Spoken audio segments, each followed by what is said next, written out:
Hey, so today we're going to show you how to measure a window for a vertical blind. Okay, so first we measure the width. On a vertical blind, primarily we go from the top, not really the middle or the bottom on the width, because the header is the most important when it comes to a vertical blind width. So you're going to go up like this and tape measure, and you put it there, and if you're going across, I look here, and if you bring up close, it's going to show 96 inches.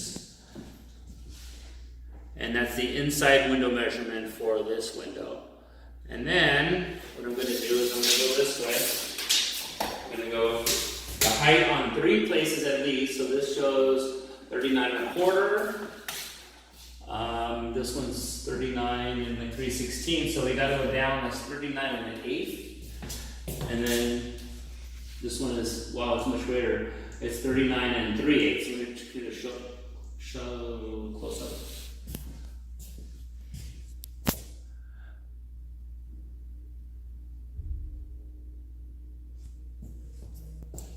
Okay, so when we have 3 measurements like this that are different, usually what you're going to do is go with the smallest measurement.